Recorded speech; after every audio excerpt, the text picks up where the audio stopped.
Get over here. We all know Scorpion. We all love Scorpion from Mortal Kombat. We built Sub-Zero. We built Reptile. It's time to do the Yellow Ninja from the franchise. So let's crack out. This will be a level-by-level guide as well as a combat tutorial, like always. Please note, this will not be the most OP.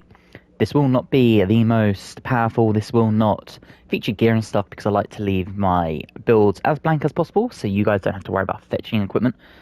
But it is going to be fun. I promise you that.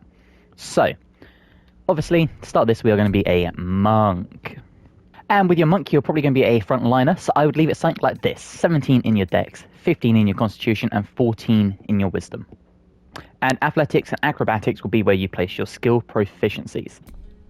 Okay, level 2, we unlock an additional key point, and we have patient defense, which means there's a bonus action. Attack rolls against you have disadvantage, and you have advantage on dexterity saving throws. We also get Step of the Wind Dash, so jumping no longer requires a bonus action, and we can double our movement speed, as well as Disengage. This is very much like a roguish feature. Okay, at level 3, we get to pick our specialization, and for this, it's going to be where the 4 elements. Now, we get Harmony of Fire and Water to begin with. While not in combat, regain half your key points rounded down. Amazing. And because we are Scorpion, Scorpion is full of just amazing, like, fire and hell abilities. So, we're going to start with Sweeping Cinder Strike. Expel fire from your outstretched hands and ignite everything flammable. We're going to do Fangs of the Fire Snake. Hit your foes from afar. Your next melee attacks deal an additional 1 to 4 fire damage. And then, in my opinion, the last two you could pick, you could either do Fist of the Unbroken Air, so push your target back 6 meters and knock it prone, or Fist of Four Thunders. Release a wave of thunderous force that pushes away all creatures and objects. I personally would use Fist of the Unbroken Air. And at level 4, we are sticking with our monk because we want our feet. This also gives us slow fall, so when you fall, you can use your reaction to gain resistance to falling damage. Now, the reason we are staying with monk to level 4 is because we want our feet, or ASI. Now, we all know Scorpion's main thing is that he has his little, like, dagger that he pushes out from his wrist to pull people in. Now, there's no such thing like that in this, but there is something close. If we go to our Magic Initiate Druid, we get 2 cantrips and a spell. And Thorn Whip is how we thematically add this in. Pull the creature 3 meters closer to you. So there you go, you can use this to pull the creatures in, and because it's an action, you still have other turns you can use. And because we are Scorpion, produce Flame. A flame in your hand sheds a light in a 9 meter radius and deals 1 to 8 fire damage when thrown. Throwing the flame immediately after you conjure it does not cost an action. Extinguishing or throwing it on subsequent turns costs an action. So there you go, more fire for our Scorpion build. And for our spell, I would take either Enhanced Leap or I would take Long Strider. Either or really works. In this case, I will take Enhanced Leap.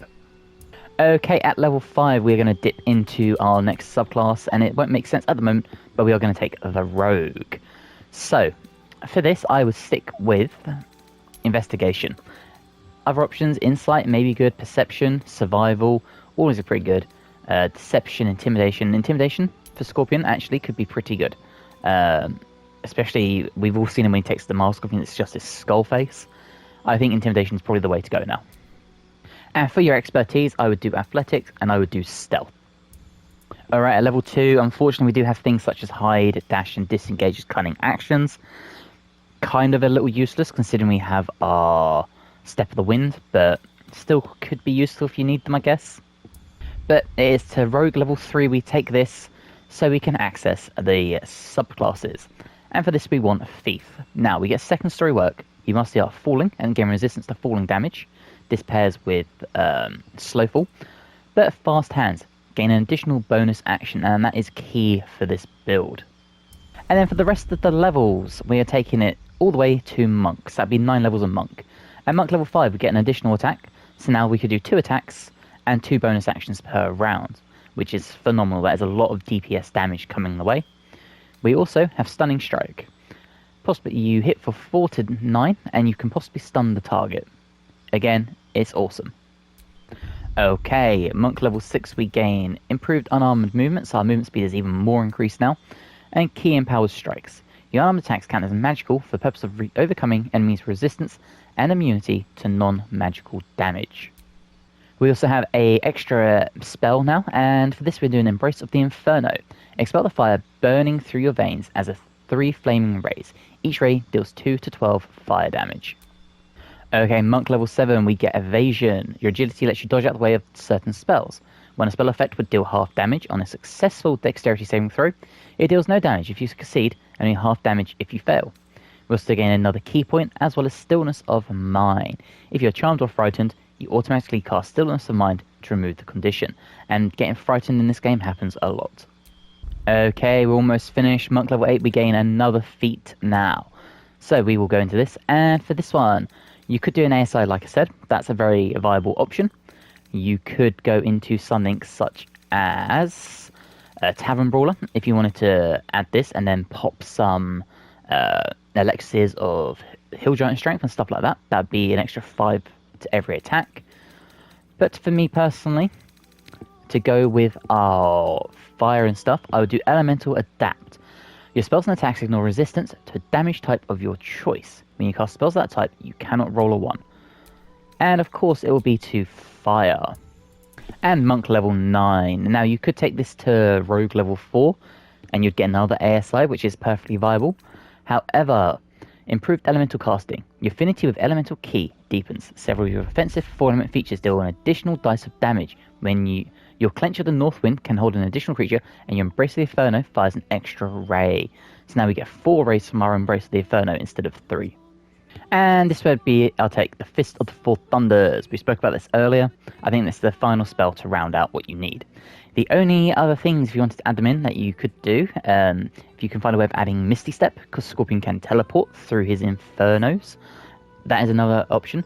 Or some other sort of fire attacks, if you can add them in, like a Scorching Ray or a Fireball, those sort of things. Okay, so we have put our Scorpion build into just normal clothing, because monks don't wear armor. And we're going to go find some combat, and we'll test out how this build works. So I'll see you in a second. Okay, as you can see, we're now in combat, so we're going to test this build out. And we're just going to show you basically how you do most of your turns for this. So, as I said, you go up, and you have 1 strike. We can then do a second attack, because our action was an attack, and we get 2 of them. So that is now 2 attacks.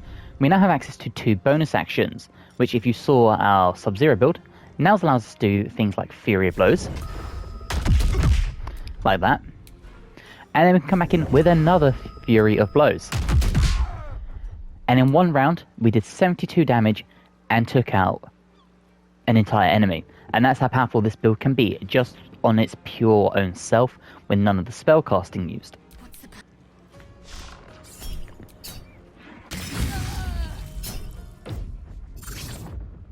Alright, so as you just saw, we took a arrow shot and we threw it back at them using our reaction, which is amazing. Now, Scorpion is famed for his get over here. And to access that, like I said, we have to use Thorn Whip. And this is how simple it is. And there you go. Now, because it's a spell, we do lose access to a strike. See, it says not enough action points now. So please note you can't do Thorn Whip and then do a normal attack. But you can do Thorn Whip and then use your 2 bonus actions to do some attacks like that. And as you can see, not only did we pull them closer, we then just wailed on them with some attacks still. Okay, so let's test out some of our spells. Now we have Sweeping Cinder Strike.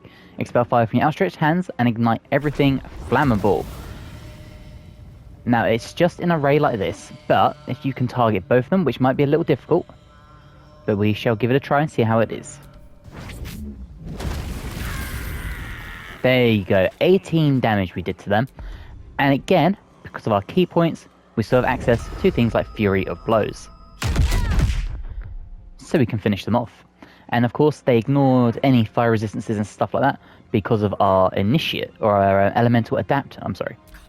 And now again, I preach about this because I think it's amazing, but thunder damage and throwing your enemies around is insanely good. So Fist of the Four Thunders, if you can target this correctly, and it won't let us because it says target blocked, because for some reason they want to push them into the wall, which doesn't make any sense.